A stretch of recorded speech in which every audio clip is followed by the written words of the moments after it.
Hi there, I'm Peter Millard, and in this week's 10-minute workshop we're making a spray booth, and it's only costing about 30 quid. It's coming up next. So earlier in the year I had a big job to do. It was kind of an all-encompassing, took over my life for many months, and part of that job was spraying a load of fitted furniture. It was what begat my 5 months with a Graco Ultramax playing at spraying series, which ran for a while. Since that job finished, I hadn't really sprayed much at all, but during that job I had to lash together a sort of makeshift spray booth kind of thing out of a few sheets of Corex. That actually worked surprisingly well. I had real problems with overspray, but that was largely down to a fault with the actual Graco itself, which I didn't realise was a fault at the time. Fast forward to now, and I've barely touched the Graco or needed to do any spraying since that job ended. I've been doing other things. I've been doing a lot of birch ply work or bare raw MDF, which is going out to be sprayed in a high gloss finish. Yeah, the sort of thing I do for an interior designer that I work for. But now I've got some more inevitably white painted spraying work to do, some cabinet work, and I need to build a proper spray booth. I need to build something a bit more permanent, but something that I can still take down and put back up again quickly and easily. And one of the main problems that I have in this workshop is that I've only really got this side of the bench to work in, whether it's for spraying or assembly or for cutting. This is kind of it. It's far from ideal, but we have to make do with what we have, so I need to make this side of the bench work for spraying. So apologies for the low angle here where you see all the ceiling lights.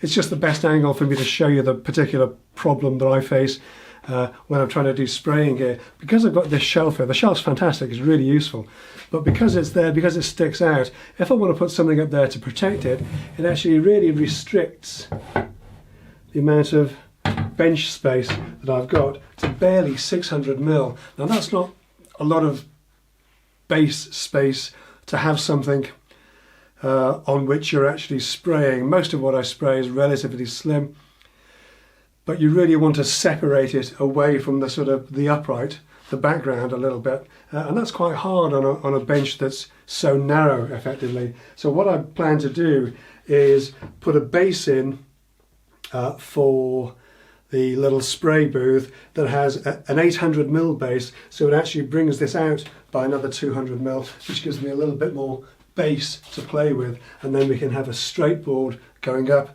to keep all this protected. And that's basically what I've had cut. I've got a 6mm piece of MRMDF ripped down to 800mm.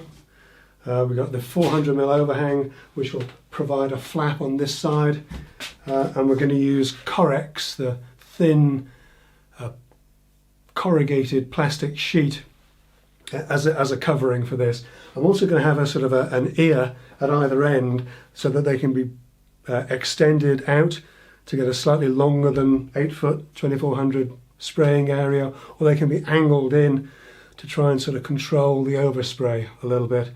I'm actually going to start the upright from slightly further in on the board, about 50mm, just so that we can get space to get a clamp on this and still have an upright behind us. But to start with, I'm actually going to use this as a flat surface to cut the Corex for the end pieces, for the ears.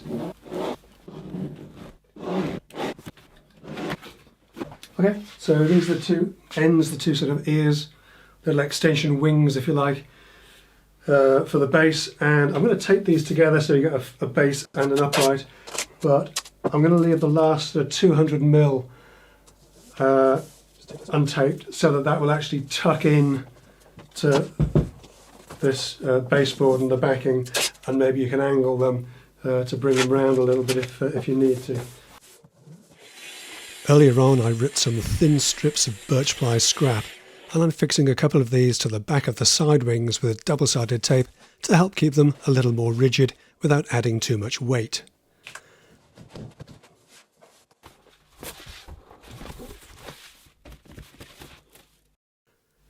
I'm marking the 50mm inset on the back edge of the baseboard to allow for clamping, and then, realising that like plasterboard, Correx is 2400 by 1200mm, I'm hastily trimming 40mm off one end of the base.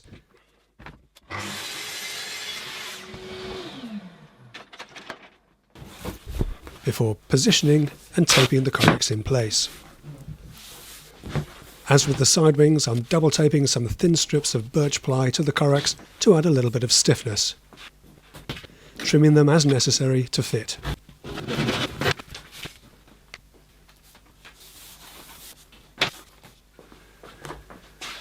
Incidentally, I'm regularly asked where I buy my timber from. Ferguson's Timber Merchants, ajferguson.co.uk. Good yard.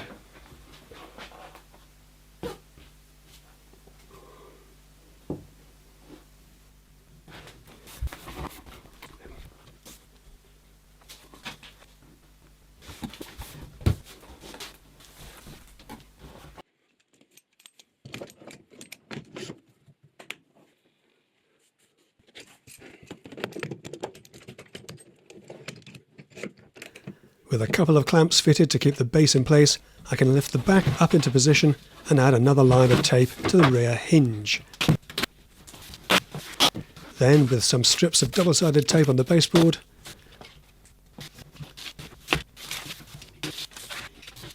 I can cover it with a final sheet of Correx, making sure that it's stuck well down and that the front edge stays down when folded over.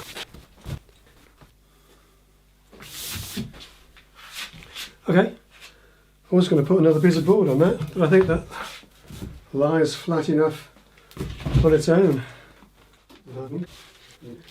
With the base and back in place, all that's left is to check that the side wing extensions fit okay and will do the job.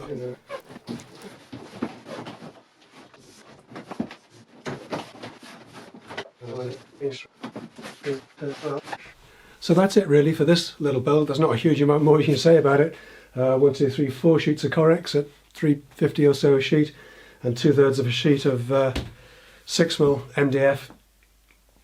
A little bit of tape, a little bit of plywood scrap, and you've got yourself a spray booth. There's still a couple of little bits of Correx left if you want to bring these ends in just to tidy things up. What I found when I was spraying earlier in the year was that spraying directly onto Correx works fine, but it stays wet for quite a long time.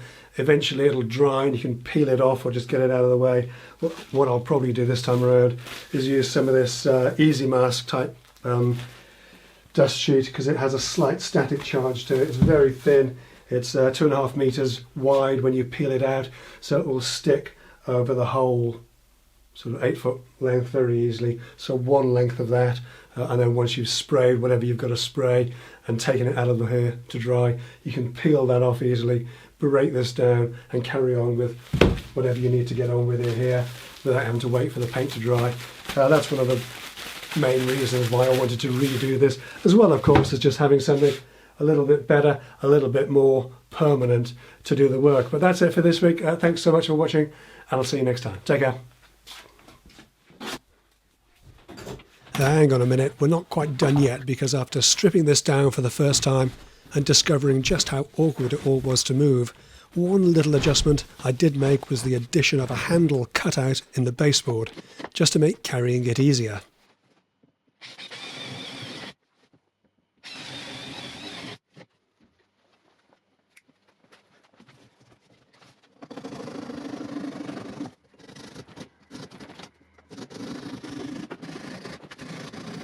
And no, you don't get to see work of this quality every day. Thankfully. I'll see you next time.